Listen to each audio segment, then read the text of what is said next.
अस्सलाम वालेकुम जी। टाउट सहाफ़ियों की कुल औकात क्या होती है? आज ही आपको बताऊँगा। हामिद मीर साहब, उनको डीजीआई इश्तियाक साहब ने इंटरव्यू दिया। यहाँ से भी आपको औकात पता चल जाएगी। राना अबरार साहब, ये वो सहाफ़ी हैं जिन्होंने सबसे पहले 300 साल क़ब्ले मसीह जो है, तोशा खाना की स्टोरी दी थी, वो इंतकाल फ़रमा गया। अल्लाह उनको जन्नत में जगह दे। ज़रा राना साहब के ऊपर थोड़ी बात करूँगा। अभी चंद लोग बड़ा मसीहा उनको बनाकर बहुत अपराइट सहाफ़ी बना के पेश करें, इसके ऊपर बात करेंगे। फिर एक अमीर दादे का पोता आया जी, जिसके पास महंगे जूते हैं। ये भी हमारी बूट सहाफ़त है, इसके ऊपर भी बात करेंगे। ज़्यादा मेरी सहाफ़त के ऊपर होगी जनाब आज की डिस्कशन, मेरी गंभीर डिस्कशन। और साथ साथ महंगाई का जो सुनामी आने वाला है, एक वज़ीर साहब के जो मशवरे हैं, वो भी आपको बताऊंगा कि क्या है। मैं हूं अदील राजा, आप देख रहे हैं मेरा यूट्यूब चैनल। सब्सक्राइब जरूर करना है जनाब, फीडबैक जरूर देना है, और साथ साथ अगर सुपर थैंक्स का या आपको मेंबरशिप का मौका मिले वो ज़रूर लीजिएगा, ताकि आप मेरे इंडिपेंडेंट जर्नलिज्म को सपोर्ट कर सकें। और आप देख रहे होंगे कि मैं हुस्न मेरा कितना बढ़ चुका है, क्योंकि मैंने आज फेस वॉश से मुंह धोया है, साइसिलिक एसिड वाले के साथ। क्योंकि साबुन से मैं रोज़ मुंह धो के आ रहा था, तो आप लोग मेरी कोई ख़ास तारीफ़ नहीं कर रहे थे, तो वो ज़रूर कीजिएगा मेरे हुस्न की तारीफ़। शुरू करते हैं जनाबे वाला। टाउट सहाफ़ियों की कुल औकात क्या होती है? टाउट सहाफ़ियों को पैसे दिए जाते हैं, हड्डी डाली जाती है मुनासिब, उनकी मुनासिब देख रख की जाती है। आपने अगर कोई जानवर पाला हो, आपने कोई पिल्ला कुत्ता पाला हो, तो उसकी आप मुनासिब देख रख करते हैं, उसको अकेला नहीं छोड़ते। इसी तरह टाउट सहाफ़ियों को वक्तन फ़वक्तन हड्डी डाली जाती है, उनको एहसास दिलाया जाता है कि असल में तुम ही हो। तुम ही हो, क्योंकि तुम ही हो, ज़िंदगी तुम ही हो। ये उनको एहसास मुकम्मल तौर पर दिलवाया जाता है, लेकिन असल में वो होते नहीं हैं। जो होते हैं वो कोई और होते हैं, और ये हमारे टाउट सहाफ़ियों को ये बात अब पता चल जानी चाहिए। इधर बहरूपी अफ़सार है, वो गलत हुसैन है, मुन्ना नाई है, इधर रावी है, इधर कितने ऐसे बाहें फैलाएँ एस्टेब्लिशमेंट की एक नज़र करम के इंतज़ार में। वो एक फ़ारूकी साहब है, गरीदा फ़ारूकी साहब है, वो सरकारी हाजन है, ठीक है, इशारे के मुंतज़िर होते हैं सारे। लेकिन डीजीआई एसपीआर साहब को भी मालूम था कि मैंने सीरियस बात करनी है, जिसका वज़न हो, जो कि लोग सीरियस लें, तो मैंने किसको इंटरव्यू देना है। और फिर इंटरव्यू हामिद मीर साहब को दिया गया। वो हामिद मीर साहब जो शायद चंद माह पहले तक ब्रीफिंग में भी ना जाते हो एसपीआर की, लेकिन इंटरव्यू उनको दिया। तो इससे हमारे प्यारे-प्यारे, क्यूट-क्यूट टाउट सहाफ़ी जो हुए, उनको अपनी औकात अच्छे तरीके से पता चल जानी चाहिए। उनको ये ज़रूर पता होना चाहिए कि जनाब आपको रखा हुआ है, क्योंकि आपका दिमाग, कान और मुँह का कनेक्शन नहीं है, आपका सिर्फ़ कान और मुँह का कनेक्शन है। जो चीज़ आपके कान में डाली जाती है, वो यहाँ से सीधा बाहर आती है, ठीक है? दिमाग में जाके आप सोचते नहीं हैं, आपको कॉमा फुल स्टॉप चेंज करने की इजाज़त नहीं है। तो जितनी औकात होती है, उतना ही बंदे को दिया जाता है। तो इसलिए ये टाउट साफ़ियों को यकीनन पता चलना चाहिए, और हमारे मुल्क के लोगों को भी पता चलना चाहिए। अगर अरशद शरीफ साहब ज़िंदा होते, तो अरशद शरीफ साहब ये इंटरव्यू कर रहे होते, आमिर मीर साहब ये इंटरव्यू कर रहे थे। 3-4 लोग हैं जो ये इंटरव्यू कर सकते थे। उसके अलावा इन बेचारे पपलू-डपलुओं को किसी ने घास नहीं डाली, किसी ने मुँह तक नहीं लगाया। ये वो लोग हैं, इनमें से चंद एक हामिद मीर साहब के खिलाफ कैंपेन तक करते रहे कि हामिद मीर साहब बड़े बुरे आदमी हैं, हामिद मीर साहब ऐसे आदमी हैं, हामिद मीर साहब वैसे आदमी हैं। और मैं सच बता रहा हूँ आपको, ये कैंपेन तक होती रही है। लेकिन कल फिर सबको साँप सूँघा रहा है। ये औकात होती है कुल, ये कुल जीवन होता है टाउट सहाफ़ियों का। दूसरी तरफ जनाब राना अबरार साहब, उनको कहा जा रहा है ये वो सहाफ़ी थे जिन्होंने तोशा खाना की स्टोरी निकाल ली, फिर ये वहाँ पर गए, फिर इन्होंने मुसीबतें झेली, फिर इनके पीछे एजेंसियाँ लग गईं, फिर ये बेरोज़गार हो गए। हकीकत क्या है? राना साहब के मैं नहीं जानता राना साहब को, बिल्कुल जी, बिल्कुल नहीं जानता। राना साहब बहुत बड़ी तोप होंगे सहाफ़त की, मैंने नहीं नाम सुना। राना साहब बहुत अफ़लातून होंगे सहाफ़त के, मैं नहीं जानता राना साहब को। ठीक है? राना अबरार साहब उनका नाम है, राना अबरार हुसैन है, जो भी है।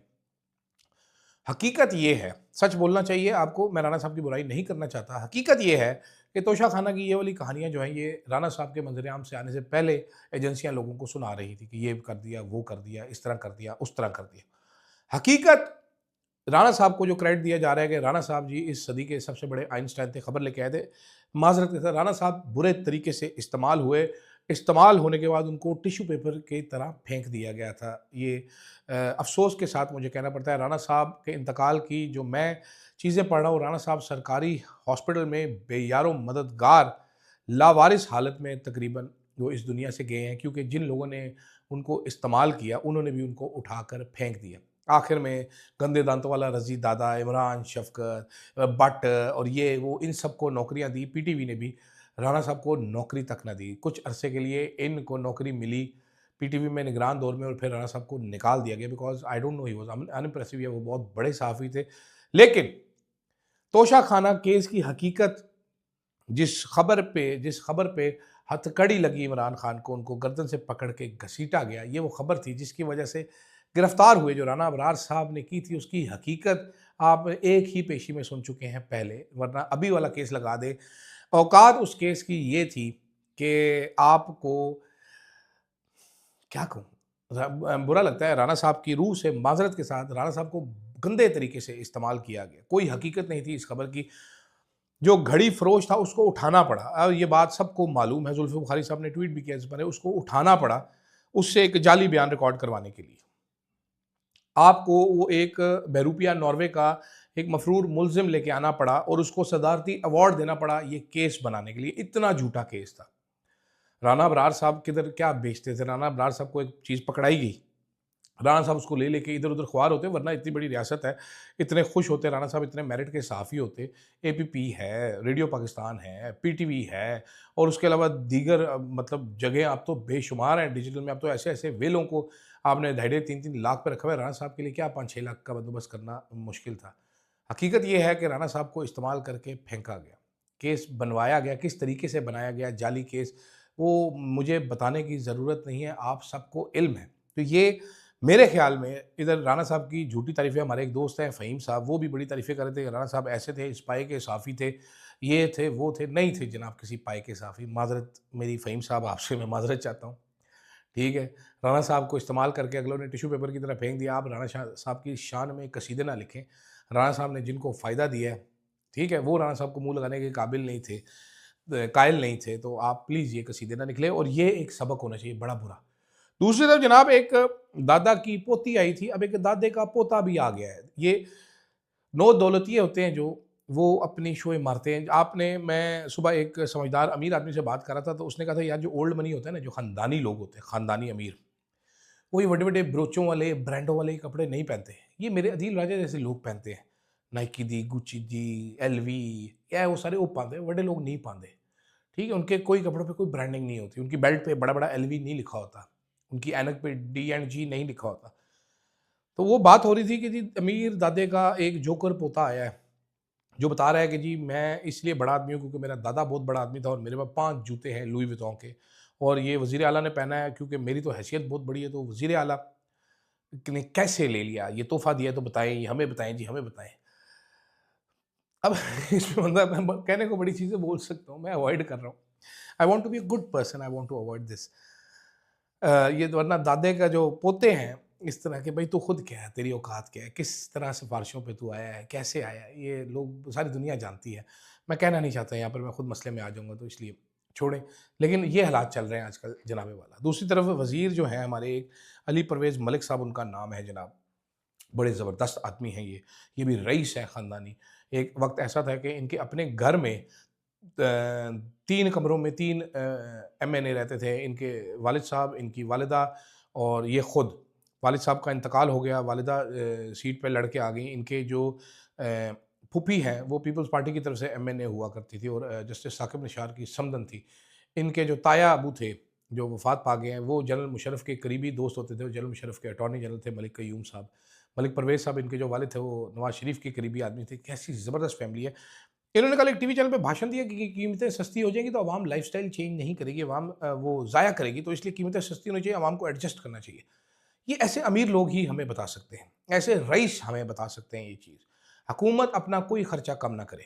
हुकूमत तुन के उसी तरीके से अरबों रुपए के जहाज़ खरीदे, करोड़ों रुपए की लग्ज़री गाड़ियाँ खरीदे, करोड़ों रुपए के एमएनए हॉस्टल रेनोवेट करवाए, करोड़ों रुपया दे के घास पौधे लगवाए। मतलब आप अंदाज़ा लगवाइए कि 1 करोड़ से ऊपर का तो पौधे लगाने की गेम चल रही है। तो हुकूमत कुछ ना करे, सब कुछ अवाम से माँगा जाए। होने क्या वाला है ये उमर अयूब ने हमें बताया। उमर अयूब ने हमें बताया है कि जनाब पाकिस्तान के लोगों, लोड शेडिंग और तूफ़ानी बिजली के बिलों के लिए तैयार हो जाओ।